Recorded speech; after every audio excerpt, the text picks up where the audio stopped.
Assalamualaikum warahmatullahi wabarakatuh. Kembali lagi bersama saya Andrew Maulana di channel Biang Bali.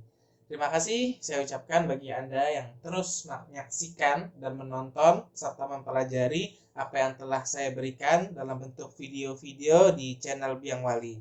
Semoga bermanfaat buat bagi Anda yang pelajar, mahasiswa ataupun Anda yang selain pelajar dan mahasiswa.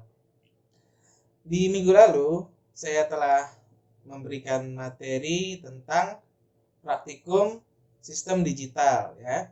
Yaitu materinya sudah kita bahas tentang gerbang logika. Nah, pada minggu ini saya akan menyambung dan membahas sedikit lebih dalam tentang gerbang logika. Tapi sebelumnya, silakan bagi Anda yang belum subscribe, Anda bisa subscribe dulu channel saya, kemudian dinyalakan lonceng notifikasinya, di like, di share ke teman-teman agar channel ini terus semangat ya dalam memberikan materi-materi yang bermanfaat. Baiklah, kita masuk ke pembahasan yang kedua, di mana pembahasan yang kedua ini adalah tentang rangkaian kombinasi dengan aljabar boolean. Kemarin sudah saya singgung tuh, aljabar boolean atau tipe data boolean. Tipe data boolean adalah tipe data yang mengenal dua jenis, yaitu 0 dan 1, atau true dan false, atau high dan low. Itu adalah tentang boolean tipe datanya. Sekarang kita masuk. Pada dasarnya, rangkaian logika ya, dalam bentuk digital itu dibentuk dari beberapa komponen gabungan kemarin ya. Ada AND, ada OR, kan.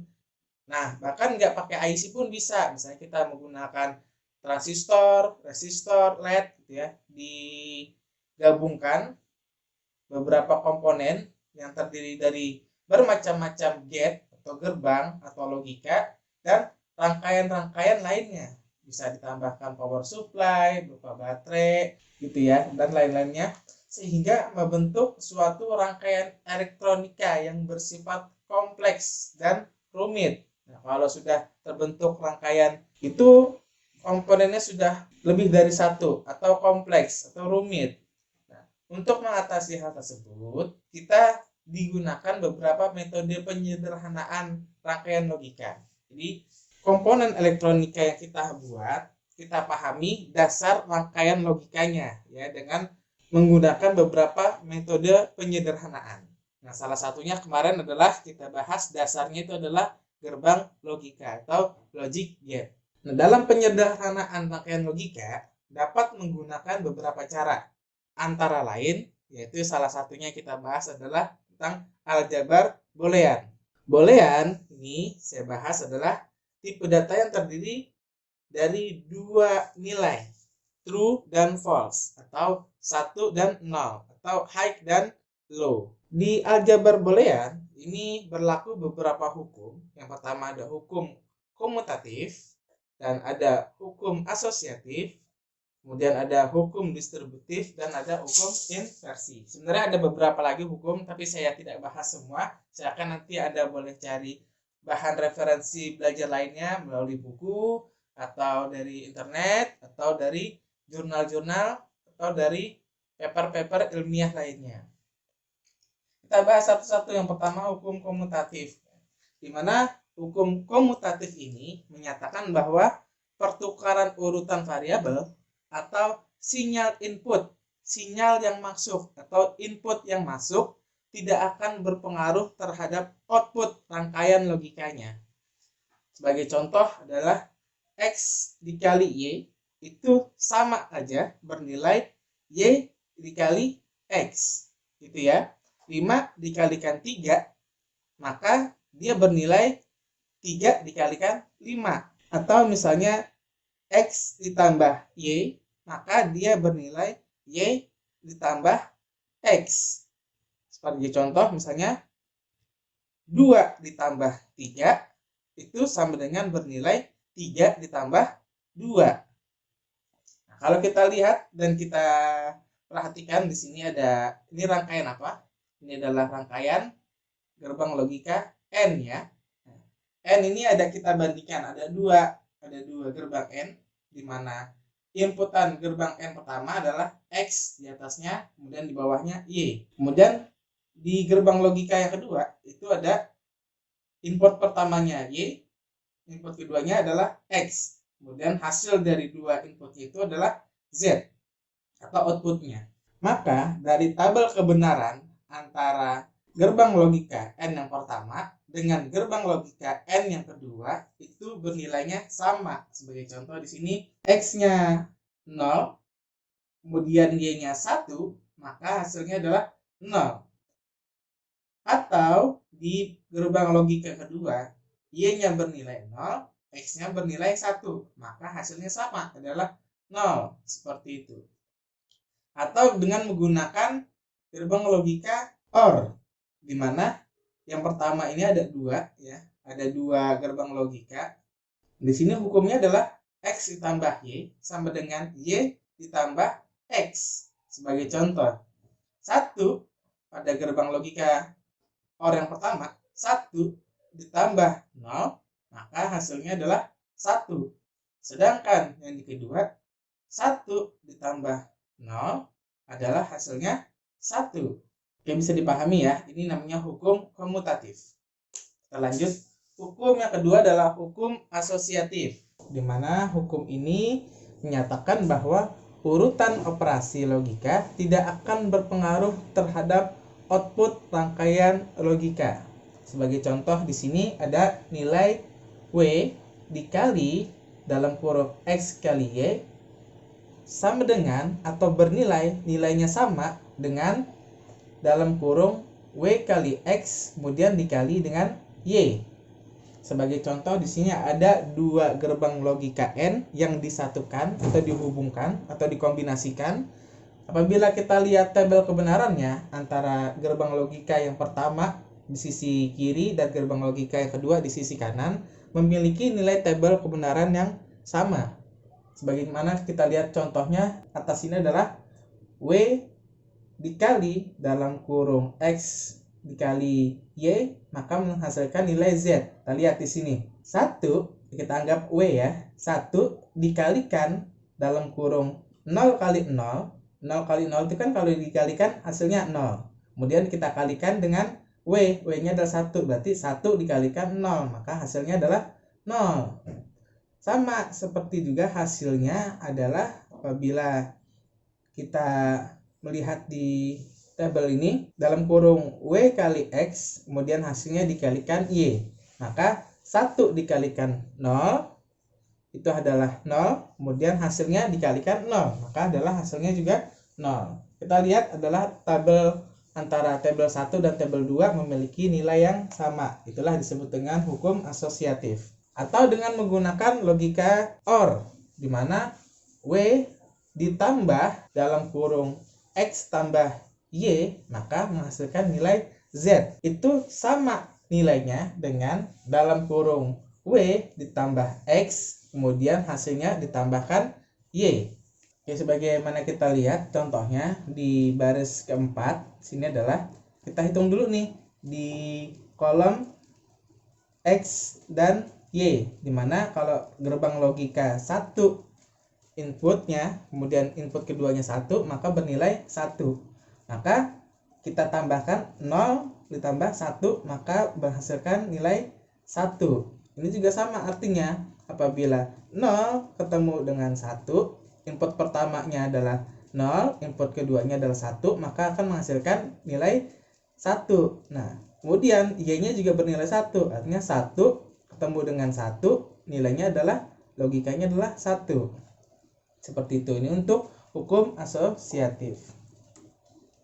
Yang ketiga ada namanya hukum distributif, ya, di mana hukum distributif ini menyatakan bahwa variabel-variabel atau sinyal input atau inputan yang masuk dapat disebarkan tempatnya atau diubah urutan sinyalnya.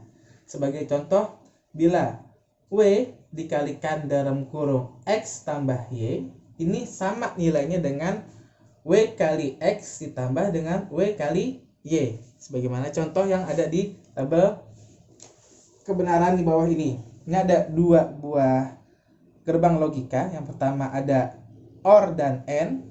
Yang kedua ada 2 AND dan 1 OR. Ini bisa kita jabarkan dalam bentuk tabelnya, dimana apabila W-nya bernilai 0, kita lihat di baris ketiga di sini 0, kemudian X dan Y-nya bernilai 1 dan 0, maka hasilnya adalah 0. Ini sama dengan artinya kalau kita menggunakan W kali X ditambah W kali Y. W kali X 0 kali 1 adalah 0. Kemudian ditambah dengan 1 kali 0, yaitu 0. Maka 0 ditambah 0 hasilnya adalah 0. Itulah hukum, namanya hukum distributif. Kemudian ada lagi namanya hukum inversi. Yang terakhir adalah inversi. Ini adalah hukum yang berlaku pada gerbang logika NOT, di mana input yang masuk bernilai negasi atau kebalikannya. Apabila negasi itu dinegasikan kembali, maka dia memiliki nilai ke nilai awal.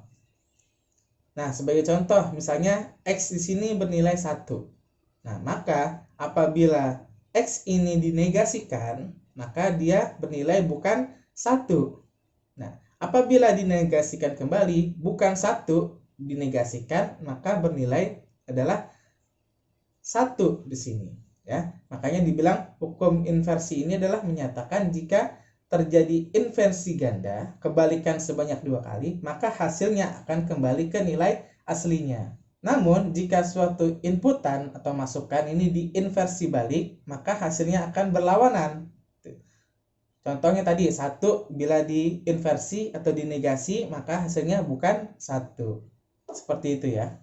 Setelah kita memahami beberapa hukum yang ada di aljabar boolean, maka kita balik lagi ke gerbang logika, di mana gerbang logika N ini adalah inputnya A dan B, maka outputnya akan dilambangkan A titik B atau A kali B. Dan untuk yang OR, inputnya A dan B, maka outputnya adalah A plus B. Jadi kalau N adalah titik, yaitu kali, dan OR itu adalah plus atau tambah. Sedangkan untuk NOT itu adalah negasi. Maka inputnya A, maka hasilnya adalah negasi A, dilambangkan dengan tanda garis di atas nilainya. Dan untuk NaN atau not N itu adalah hasil kebalikan dari N. Apabila inputnya A dan B, maka hasilnya adalah negasi A kali B. Dan untuk yang NOR juga kebalikan dari OR, itu adalah apabila inputnya A dan B, maka hasilnya adalah negasi A plus B. Dan untuk eksklusif OR, apabila inputannya A dan B, maka hasilnya nanti adalah A kali negasi B ditambah negasi A dikali B. Nah, ini adalah simbol dari masukan dan inputan dari gerbang logika yang nanti bisa kita gunakan untuk gerbang rangkaian kombinasi seperti ini. Kita memiliki rangkaian seperti ini. Ada beberapa gerbang logika, yaitu yang pertama ada AND, yang kedua ada NOT, dan yang ketiga ada NOT OR atau NOR. Nah, ini kita memiliki inputan 3 macam. Ada A, B, dan C. Nah, dari hasilnya ini, dari inputan ini, nanti hasilnya mengeluarkan apa, gitu kan? Nanti kita bisa jabarkan juga di dalam tabel kebenaran. Sekarang penjelasannya seperti ini. A dan B itu adalah inputan yang masuk ke dalam gerbang logika N. Maka hasilnya adalah A plus B. Oke. Nah, sedangkan C tadi apabila dia masuk ke gerbang logika NOT, maka hasilnya adalah negasi C. Kemudian hasil dari N yaitu A plus B, maka ini akan masuk ke kaki pertama di gerbang NOR. Sedangkan negasi C ini akan masuk di kaki kedua gerbang NOR. Maka nanti akan didapatkan hasil negasi dari A kali B ditambah negasi C. Oke, bisa dipahami?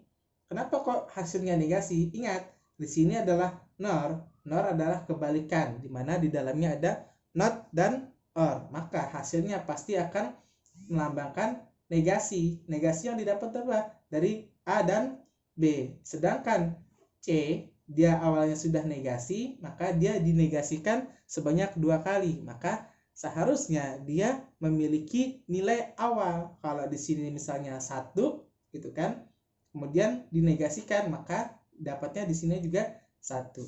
Seperti itu. Nanti Anda bisa masukkan di tabel kebenaran. Contohnya misalnya karena dia ada 3 input, maka ada 9 macam bentuk perubahan masukan. Anda bisa nanti coba-coba satu. Nanti Anda desainnya bisa menggunakan Proteus. Oke. Ini gambarnya sudah saya buatkan. Di sini ada inputan ya, inputan A, B, dan C itu. Nah, kalau kita buat simulasinya dan kita jalankan, maka apabila nilainya A 0, B 0, dan C 0, maka hasilnya adalah 0 gitu ya. Nah, apabila nanti kita coba inputnya 1, B-nya 1, dan C-nya 1, nah, kenapa dia nanti hasilnya misalnya 0 kah atau misalnya 1 kah semua gitu ya. Nanti Anda bisa coba-coba dengan mengisi tabel kebenaran yang ada di sini. Silahkan nanti Anda bisa ikutin. Di sini saya memiliki 4 percobaan. Anda bisa coba-coba sendiri ya nanti di rumah, silahkan.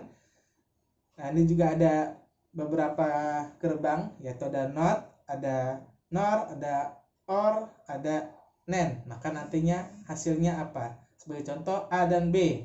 B dulu nih, B masuk ke dalam not, maka hasilnya negasi B. Oke. Sedangkan A dia bernilainya tetap, masuk ke gerbang nor. Karena dia nor, pasti dia nanti hasilnya adalah negasi A. Oke. Sedangkan B dinegasikan 2 kali. Jadi negasi. Jadi hasilnya adalah A plus negasi B yang nanti akan dinegasikan. Seperti itu. Untuk hasil yang kedua, inputannya adalah C.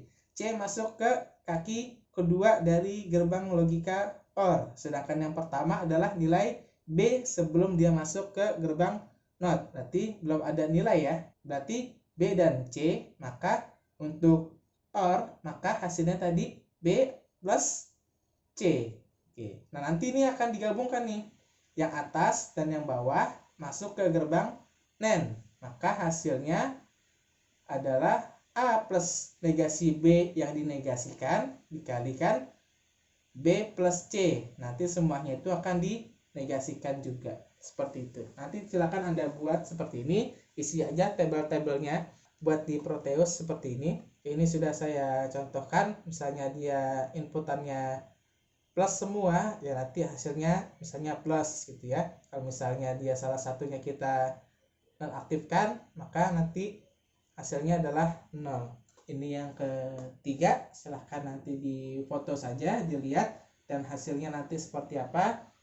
Kemudian ini yang keempat, ada 4 buah macam bentuk buat Anda latihan di rumah masing-masing.